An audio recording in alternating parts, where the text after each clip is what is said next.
বন্ধুরা welcome to my channel. তোমরা কিরকম আছো? আমি ভালো আছি। তো আজকে যাবো শ্বশুর বাড়ি, ঠিক আছে।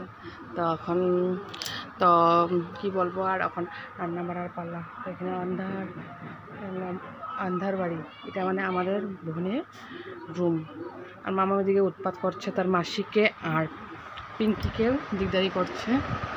তো এদিকে আমি পূজা দিয়ে নিলাম। আর কি বলবো, সব রেডি সেডি করে এখন আরও বাকি আছে রেডি করার।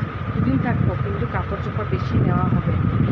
কেননা মানে কেন জানি না, মানে আমার এই যে কাপড় চোপড় বেশি নেওয়াটাই ভালো, তার জন্য দেখো ব্যাগ স্যাগ সব গুছিয়ে নিয়েছে। আর মামামের উৎপাত দেখে নাও, বিছনাপাটির অবস্থা কি করেছে দেখে নাও তোমরা সব।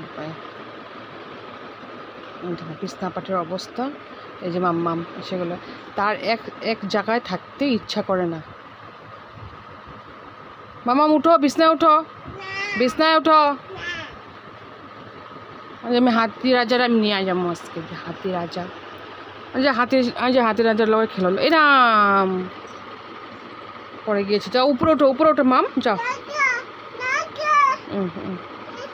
হাতি রাজা দেখে নাও বন্ধুরা, পূজা দিয়ে নিলাম। এখন দেখে নাও সবাইকে।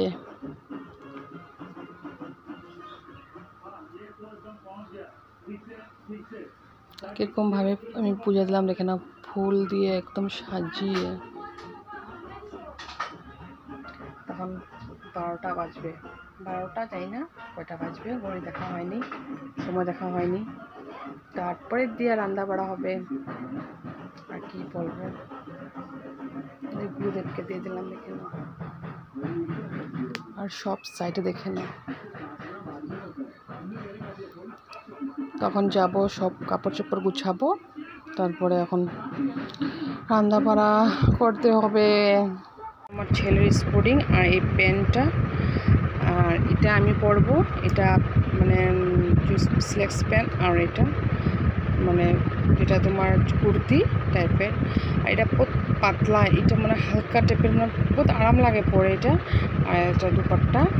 আর মামামের ড্রেস দেখে নাও,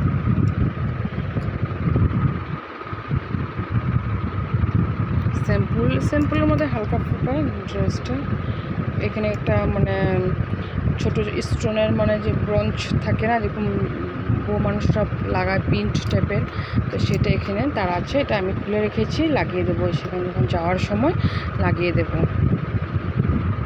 আর কি বলবো, তোমরা জানোই। তো আরও তো ওখানে গিয়ে দেখা পাবে কী কী করছি বা কী করছি। আর পূজা, গণেশ পূজার আগে তো ভাসান 4 দিন রাখা হয় সেখানে, দিকবইতে 4 দিন রাখা হয়। তো আজকে 3 দিন, কালকে 4 দিন। এখানে আমাদের বাপের বাড়ি এখানে ভাসান হয়ে গেছে 2 দিন। 1 দিন রেখে প্রথম দিন আনে ষষ্ঠী, তারপর দিয়ে পূজা ওজা হয়, আর তারপর দিয়ে ভাসান। কালকে ভাসান হয়ে গেল। তো তোমাদের দাদাভাই আর আমার ছেলে গিয়েছিলো, বলছে মা যাবো। তো দাদাভাই শুয়ে ছিল, তো শুয়েছিল। তো আমি বলছি যাও, ছেলেকে নিয়ে যাও, অল্প দেখিয়ে আনো। তো বলছে না, ডিগবই গিয়ে ভাসান দেবে। আমি ডিগবইয়ের কথা পরে তখন নিয়ে যাও, তখন এখানে থাকা হয়তো এখানে দেখতে হয় না। তো আমার বলছিলাম যাইনি। আর কালকে বার্থডে ছিল, তো মা গিয়েছিলো মনসা পূজা। আর জানো না তোমরা, কালকে কি বড় একটা সাপ দেখিয়েছি। কালকে মনসা পূজা ছিল, মামা আমি ঘুরতে গিয়েছি অল্প, মানে সন্ধ্যার আগে দিয়ে গিয়েছিলাম।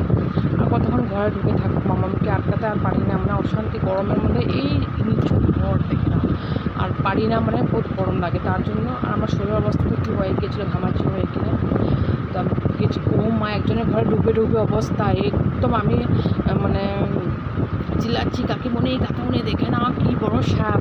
ওরা মানে সন্ধ্যা দিয়েছিল, মানে দিতে গিয়েছিলাম মানে ঠাকুর রুমে। তো ওরা মানে বের হলো, তারপরে ওরাও চেঁচামেচি করছে যে সাপ সাপ সাপ।